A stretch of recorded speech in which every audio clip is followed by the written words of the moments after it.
യേശുക്രിസ്തുവിൻ്റെ ധന്യനാമത്തിൽ എല്ലാവർക്കും സ്നേഹവന്ദനം. അതിരാവിലെ ഉണർന്ന് എഴുന്നേൽക്കുന്നവരാണ് നമ്മിൽ മിക്കവരും. ഉണർന്ന് എഴുന്നേറ്റതിന് ശേഷം നാം എന്താണ് ചെയ്യുന്നത്? ചിലർക്ക് നല്ല ചൂടുള്ള കാപ്പി മുത്തിക്കുടിച്ചുകൊണ്ട് ദിനപത്രം വായിക്കുവാനാണ് ഇഷ്ടം. അനേകർക്ക് അതിരാവിലെ തന്നെ TV പ്രോഗ്രാം കാണുന്നതിലാണ് താല്പര്യം. യൗവനക്കാർക്ക് വാട്സാപ്പിലും ചാറ്റിങ്ങിലും ആണ് കമ്പം. എന്നാൽ ഇസ്രായേലിലെ രാജാവായിരുന്ന ദാവീദിന്റെ താല്പര്യം രാവിലെ ദൈവസന്നിധിയിൽ ഇരിക്കുക എന്നതായിരുന്നു. ഓരോ ദിവസവും ദൈവസന്നിധിയിൽ ഇരുന്ന് ദാവീദ് പ്രാർത്ഥിക്കും, യഹോവേ, രാവിലെ നിന്റെ ദയ എന്നെ കേൾക്കുമാറാക്കണമേ. ഞാൻ നിന്നിൽ ആശ്രയിക്കുന്നുവല്ലോ. ഞാൻ നടക്കേണ്ടുന്ന വഴി എന്നെ അറിയിക്കണമേ. ഞാൻ എൻ്റെ ഉള്ളം നിങ്ങളിലേക്ക് ഉയർത്തുന്നുവല്ലോ. സങ്കീർത്തനം 143 വാക്യം. ദാവീദിനെ പോലെ അതിരാവിലെ കർത്താവിനോടൊപ്പം സമയം ചെലവഴിപ്പാൻ നമുക്ക് കഴിയുന്നുണ്ടോ? അതിരാവിലെ എഴുന്നേൽക്കുകയും ദൈവസന്നിധിയിൽ കുടുംബമായി പ്രാർത്ഥിക്കുകയും ചെയ്യുക എന്നത് നമ്മുടെ പിതാക്കന്മാരുടെ പ്രത്യേകതയായിരുന്നു. അന്ന് എല്ലാ ഭവനങ്ങളിൽ നിന്നും അതിരാവിലെ സ്തുതിഗീതങ്ങൾ ഉയരുമായിരുന്നു. അന്ന് പിതാക്കന്മാർ ആത്മാവിൽ പാടി ആനന്ദിച്ചിരുന്ന പാട്ടുകളാണ് മനമേ പക്ഷിഗണങ്ങൾ ഉണർന്നിതാ പാടുന്ന ഗീതങ്ങൾ, മനമേ നീയും ഉണർന്നിട്ടേശു പരനെ പാടി സ്തുതിപ്പാൻ. അതിരാവിലെ തിരുസന്നിധി അണയുന്ന ഒരു സമയേ അതിയായി നിന്നെ സ്തുതിപ്പാൻ കൃപ അരുൾക യേശു പരനെ.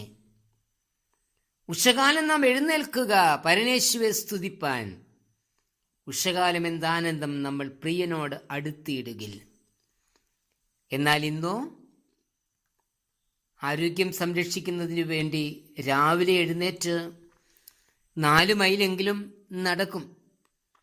തുടർന്ന് പ്രഭാത ഭക്ഷണവും കഴിഞ്ഞ് ജോലിക്കായി പുറപ്പെടും. തിരക്കിനിടയിൽ ദൈവമുഖത്തേക്ക് നോക്കുവാൻ, പ്രാർത്ഥിക്കുവാൻ, ആത്മീയ ആഹാരത്തെക്കുറിച്ച് ചിന്തിപ്പാൻ ആർക്കാ സമയം? ആർക്കും സമയമില്ല. ദൈവവചനത്തോടും ദൈവിക ആലോചനകളോടും ഉള്ള നമ്മളുടെ ജാഗ്രത കുറവ് കൊണ്ടല്ലേ ഇന്ന് COVID-19 മഹാമാരിക്ക് മുൻപിൽ നാം വിറങ്ങലിച്ച് നിൽക്കേണ്ടി വരുന്നത്. ഇന്ന് നമ്മുടെ ഭവനങ്ങളിൽ അതിരാവിലെ എഴുന്നേറ്റ് കുടുംബാംഗങ്ങൾ ഒരുമിച്ച് പ്രാർത്ഥനയ്ക്കായി സമയം ചെലവഴിക്കുന്നുണ്ടോ? എല്ലാ പ്രതാപവും ഐശ്വര്യവും ഉണ്ടായിരുന്ന ദാവീദ് പോലും ദൈവസന്നിധിയിൽ മുഴങ്കാൽ മടക്കി ദിനംതോറും പ്രാർത്ഥിക്കുമായിരുന്നു, യഹോവേ, രാവിലെ നിന്റെ ദയ എന്നെ കേൾക്കുമാറാക്കണമേ. ഞാൻ നടക്കേണ്ടുന്ന വഴി എന്നെ അറിയിക്കണമേ.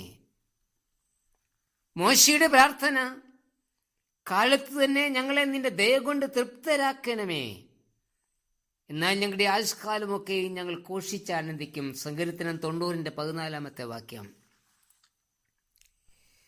ഹെൻറി വാർഡ് ബീച്ചർ പറയുന്നത്, ഓരോ ദിവസത്തിൻ്റെയും പ്രഭാതത്തിലെ ആദ്യ മണിക്കൂർ നമ്മുടെ ജീവിതത്തിൻ്റെ ചുക്കാൻ ആകുന്നു എന്നാണ്.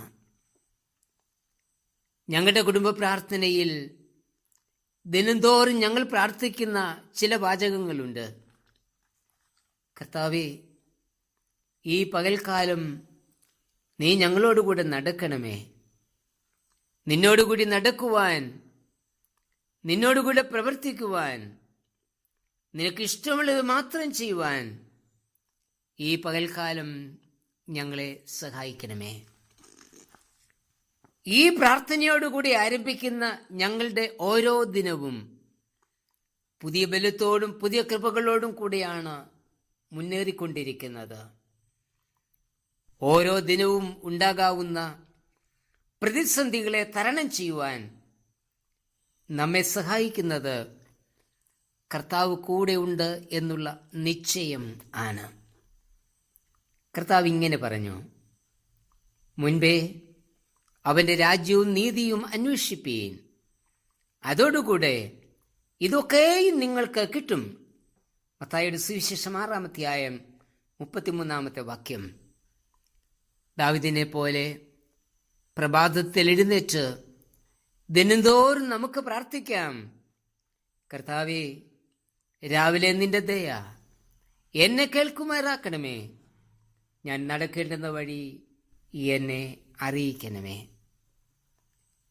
ഞങ്ങളുടെ കർത്താവേ, സൃഷ്ടിജാലങ്ങൾ അതിരാവിലെ ഉണർന്ന് നിന്നെ പാടി സ്തുതിക്കുമ്പോൾ അവരോട് ചേർന്ന് അങ്ങേ പാടി സ്തുതിപ്പാനുള്ള ഹൃദയവാഞ്ഛ എനിക്കും നൽകണമേ.